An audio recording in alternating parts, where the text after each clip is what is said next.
안녕하세요. 조선과 세계를 연결하는 주간 조선타임즈입니다. 2주의 조선타임즈. 북 구축함 사고 책임자 줄곧 속에 성공은 수령공, 실패는 간부 탓. 구축함 세우려면 러시아서 크레인을 환상 갖지 말라 질타. 수해지역 새 산림집들의 하자 발생, 부실 공사 문제 심각. 북 전쟁 지원 대가로 러시아서 이동식 방공 시스템 받았다. 푸틴 최측근 8월과 10월 잇따라 북한 방문. 조선 뉴스 첫 번째입니다. 북 구축함 사고 책임자 줄곧 속에 성공은 수령공, 실패는 간부 탓. 북한이 청진조선소에서 발생한 신형 구축함 진수 실패 사고와 관련해 책임자들을 잇따라 구속한 가운데 주민들은 모든 문제를 간부 책임으로 돌리는 당국의 문제 해결 방식을 비판하고 있는 것으로 전해졌습니다. 데일리 NK 함경북도 소식통은 요즘 청진시 주민들 사이에서는 조선소 사고로 줄줄이 구속된 간부들에 대한 이야기가 화제라며 국가에서는 책임 있는 간부들을 일벌백계 한다고 하지만 주민들은 성공하면 수령의 공, 실패하면 간부 탓이라며 이를 비판하는 분위기라고 전했습니다. 북한은 지난 21일 청진조선소에서 김정은 국무위원장이 참석한 가운데 새로 건조한 5,000톤급 구축함의 진수식을 진행했습니다. 그러나 진수 과정에서 구축함이 좌초돼 크게 파손되는 사고가 발생했습니다. 현장에서 이를 목격한 김 위원장은 심각한 중대 사고이며 범죄적 행위라며 관련자 처벌을 지시했습니다. 이에 따라 홍기로 청진조선소 지배인이 법기관에 소환됐고 강정철 청진조선소 기사장, 한경학 선체총조립 직장장, 김용학 행정부 지배인 등 실무 간부들이 구속된 데 이어 리영선 당중앙위원회 군수공업부 부부장도 구속됐습니다. 이 사실은 북한 매체를 통해 곧바로 공개됐는데 주민들 특히 청진조선소가 있는 청진시의 주민들은 이에 불편한 기색을 드러내고 있습니다. 소식통에 따르면 청진시 주민들은 이를 과감하게 하라고 하면서 작은 실수에도 모든 책임을 전가하고 구속하는 것은 지나치다. 사람이 로봇도 아닌데 어떻게 매번 성공만 하겠느냐. 실패는 성공의 어머니라는 말도 있지 않느냐는 등 간부들에게 모든 책임을 전가하는 당국의 행태를 비판하고 나섰습니다. 더욱이 주민들은 구축함 진수 실패를 국가 존의와 자존심의 추락이라며 정치적 문제로 몰고 가는 것은 너무 가혹하다는 반응을 보이고 있습니다. 실제로 북한 당국은 김 위원장이 참석하는 1호 행사임에도 충분한 사전 점검과 준비가 이루어지지 않았다는 점을 들어 충성심 결여로 간주하고 이에 따른 정치적 책임까지 추궁하는 모양새입니다. 이와 관련해 소식통은 여기서는 수령에 대한 충성심의 단 한 점의 실수도 용납되지 않는다며 공연이든 행사든 실수 하나 없이 완벽해야 하며 한치의 오차만 있어도 처벌을 피하기 어렵다고 말했습니다. 그러면서 그는 특히 이번 행사는 원수님이 직접 참석한 데다 자제분까지 동행한 자리였던 만큼 무게감이 큰 행사였는데 그런 행사에서 사고가 발생했으니 심각한 정치적 결함으로 간주됐을 것이라고 지적했습니다. 두 번째 뉴스입니다. 구축함 세우려면 러시아서 크레인을 환상 갖지 말라 질타. 청진조선소에서 진수 도중 넘어져 파손된 5,000톤급 신형 구축함의 복구를 위해 러시아에서 크레인을 긴급 수입하는 방안이 당 군수공업부 내부에서 제기됐으나 북한 당국이 이를 단칼에 일축한 것으로 알려졌습니다. 북한 내부 고위 소식통에 따르면 군수공업부 소속 간부 2명은 사고 발생 직후 6월 전원에 전까지 쓰러져 있는 배를 세우기 위해선 러시아산 크레인을 들여오는 것이 가장 현실적이고 빠른 복구 방안이라는 내용의 보고서를 당중앙위원회 비서국에 올렸다가 지난달 25일 해임, 철직됐습니다. 해당 보고서에는 쓰러져 있는 배를 세우는 것은 물론이고 파손 부분을 복구한 뒤 빠른 시일 내 진수하려면 600톤 이상의 크레인 4대가 필요한데 청진의 경우 러시아와 가깝고 러시아와의 해상 교역이 이루어져 왔기 때문에 러시아 측에서 협조만 해준다면 러시아에서 크레인을 들여오는 것은 어렵지 않을 것이라는 내용이 담겼습니다. 하지만 이를 보고 받은 김정은 국무위원장은 파손된 배를 복구하라고 했지 언제 진수하라고 했냐며 크게 격노했다고 합니다. 또 사고 사실을 만천하에 공개한 상황에서 크레인까지 들여오는 것은 대외적 망신이 아니겠냐며 외국에 대한 환상을 갖지 말라고 호통친 것으로도 전해졌습니다. 이에 보고서를 올린 군수공업부 간부들은 즉시 해임됐으나 노동신문 등 북한 매체에는 이들의 해임 사실이 공개되지는 않았습니다. 해임된 간부들은 군수공업부 내에서 이름만 대면 알 정도로 비교적 높은 직급의 간부들인 것으로 알려졌습니다. 소식통은 군수공업부나 청진조선소에서는 지금 다들 혼비백산 난리도 아니다라며 말 한번 잘못했다가는 바로 목이 날아가기 때문에 다들 몸을 낮추고 있다고 전했습니다. 북한 당국이 이번 사고를 중대 범죄로 규정하고 관련 간부들을 대거 구속하면서 간부들의 보신주의가 심화하고 있다는 얘기입니다. 군수공업부와 청진조선소 간부들은 처벌받을 것을 우려해 책임을 전가하면서 구축함의 파손 규모를 축소 보고하는 등 사실을 은폐하려는 모습도 보이고 있습니다. 내달 중순까지 복원이 가능한 정도로 파손 정도가 경미하다고 중앙에 보고됐지만 실제로는 선저 외판 약 12m 구간이 찌그러지면서 일부 구간에 선저 파공이 있었고 이로 인해 보조발전실과 병사 침실, 함교 하부의 통제실이 침수됐으며 선상 외부의 전자통신 장비 및 고정식 안테나도 파손됐습니다. 또 소식통은 연유 탱크까지 문제가 생기진 않았다고 보고가 올라갔는데 현장에서는 아직은 확실하지 않다는 얘기가 나온다며 연유 탱크가 찍혔으면 정말 큰일인데 다들 가슴을 졸이고 있다고 전했습니다. 이와 관련 소식통은 지시가 떨어졌으니 무슨 일이 있어도 이달 전원회 전까지 배를 세워 외관을 복구해야 한다며 어떻게든 외관은 복구할 수 있겠지만 기능을 완전히 회복시키려면 얼마나 걸릴지 누구도 확신할 수 없는 상황이라고 했습니다. 세 번째 뉴스입니다. 수해 지역 새 산림집들의 하자 발생, 부실 공사 문제 심각. 지난해 수해가 발생한 지역에 지어진 새 산림집들에 불과 1년도 되지 않아 심각한 하자가 발생했다고 합니다. 양강도 소식통은 데일리 NK의 김영직군 일대에 지어진 수해 복구 산림집들에서 여러가지 결함이 나타나고 있다며 연기가 빠지지 않아 주민들이 자체적으로 돈을 모아 사람을 불러 지붕을 뜯고 굴뚝을 다시 고치는 등 문제가 한둘이 아니다라고 전했습니다. 이렇게 문제가 드러나고 있는 산림집들은 지난해 압록강 유역에서 발생한 홍수 이후 4개월여 만에 급히 지어진 것들입니다.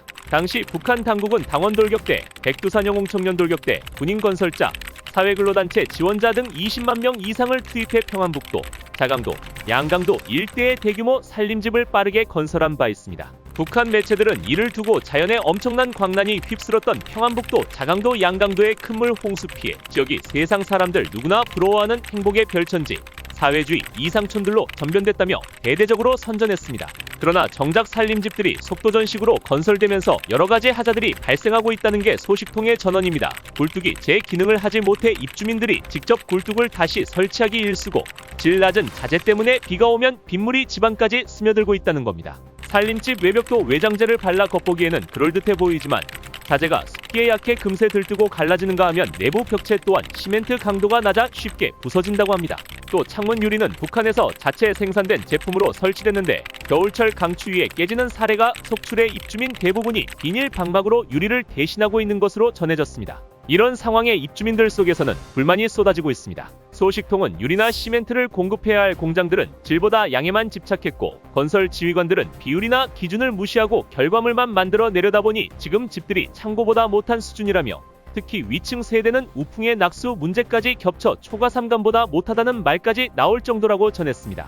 이어 그는 자재는 턱없이 부족한데 완공 기한을 정해놓고 빨리 지으라고 다그치니 현장에 동원된 사람들은 이는 자재로 어떻게든 결과물을 내놓을 수밖에 없었을 것이라면서 이렇게 부실이 드러나고 주민 불만이 터져 나오면서 한편에서는 추궁과 처벌이 뒤따를까 전전긍긍하는 이들도 있다고 덧붙였습니다.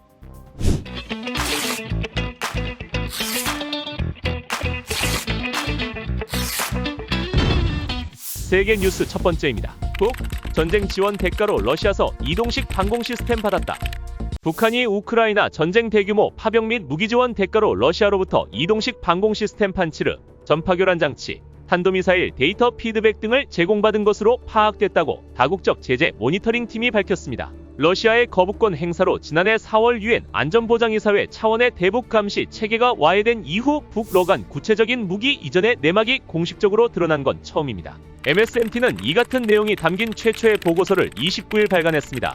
MSMT는 유엔 안보리 대북제재위원회 전문가 패널을 개최하기 위해 지난해 10월 한미, 일과 프랑스, 영국, 이탈리아 등 11개국이 참여해 출범했습니다. MSMT는 첫 보고서에서 지난해 1월부터 지난달까지의 북러 군사 밀착을 다뤘습니다. 이에 따르면 러시아는 북한에 최소 1대의 판치르급 전투 차량을 이전했습니다. 외교부 관계자는 지난해 11월 이후 러시아는 북한의 단거리 방공 시스템과 전파교란 장치를 제공하고 사용법도 전수했다며 탄도미사일 데이터 피드백을 제공하고 유도, 성능 개량도 제공했다고 설명했습니다. 앞서 북한이 지난달 말 5,000톤급 신형 구축함 최연호를 공개했을 당시 러시아의 첨단 기술을 이전받은 정황이 다수 포착됐었습니다. 최연호는 북한판 이지스함으로 평가되는데 핵심 기술인 위상배열 레이더 등이 러시아 기술과 유사하다는 겁니다. 특히 함정에 탑재된 복합방 공무기가 판치르와 외형이 비슷하다는 평가가 나왔습니다. 북한은 지난해 러시아의 포탄과 방사포탄 약 900만 발을 이전한 것으로 조사됐습니다. 초반 이전 때는 러시아 화물선을 49차례 사용했고 이후에는 철도를 통해 러시아 극동 항구에서 중서부 탄약고로 이동한 것으로 MSMT는 분석했습니다. 북한이 2023년 9월부터 컨테이너 2만 개 이상 분량의 포탄과 관련 물자를 러시아에 제공했다는 점도 추가 확인됐습니다. 이와 함께 북한 노동자 8,000명이 지난해 러시아에 파견됐고 올 상반기에도 수천 명의 추가 인력이 건설 및 인가공업, 정보기술, 의료 분야에 투입될 계획이라고 보고서는 밝혔습니다. 북한은 지난해 전쟁 지원을 위해 11,000명 이상의 북한군을 파병했고 최근 3,000명을 추가 파병한 것으로 파악됐습니다. MSMT는 보고서를 통해 국제사회의 대북 제재 이행 상황에 대한 보다 면밀한 감시 및 이행 강화, 추가 유엔 제재 대상 지정 관련 협력, 대북 제재 회피 관련 정보 공유 강화 등을 권고했습니다. 두 번째 뉴스입니다. 푸틴 최측근 8월과 10월 잇따라 북한 방문. 블라디미르 푸틴 러시아 대통령의 최측근으로 꼽히는 벼체슬라프 볼로딘 러시아 하원 의장과 드미트리 메드베데프 러시아 국가안보회의 부의장 겸 통합러시아당 의장이 하반기 북한을 방문합니다. 세르게이 쇼이구 러시아 국가안보회의 서기는 28일 모스크바에서 열린 제13회 안보문제 담당 국제고위대표 회의를 계기로 리창대 북한 국가보위상과 회담하며 이 같은 일정을 공개했습니다. 타스통신에 따르면 쇼이구 서기는 올해 여러 대규모 양자 행사와 회의가 열린다며 8월 광복 80주년 기념행사와 관련해 볼로딘 의장이 평양을 방문할 예정이라고 말했습니다. 또 메드베데프 의장은 10월 북한 노동당 창건 80주년 기념행사에 참석할 계획이라고 쇼이구 서기는 덧붙였습니다. 푸틴 대통령을 지지하는 통합러시아당은 러시아 최대 정당입니다. 이와 관련해 알렉산드르 마체고라 주북 러시아 대사도 최근 러시아 일간 이즈베스티아 인터뷰에서 8월 15일 광복절과 10월 10일 노동당 창건일쯤 중요한 고위급 교류가 있을 것이라고 언급한 바 있습니다. 쇼이구 서기는 북한군의 쿠르스크 전투 참여에도 사의를 표했습니다. 그는 쿠르스크를 자신의 조국처럼 지키려고 러시아군과 어깨를 나란히 한 북한군의 위협에 특별한 감사를 표하고 싶다고 말했습니다. 그러면서 러시아와 북한이 새로운 다극 세계 질서 구축을 위해 함께 싸우는 가운데 군사적 동제의 가치가 매우 높다고 평가했습니다.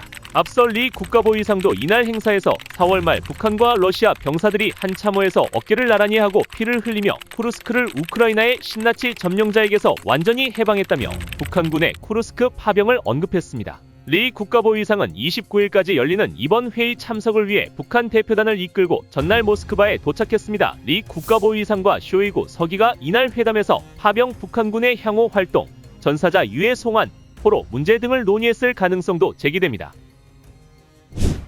지금까지 한 주간의 세계와 조선의 소식을 전해드리는 주간 조선타임즈였습니다. 다음 주에도 알찬 소식으로 찾아뵙겠습니다. 감사합니다.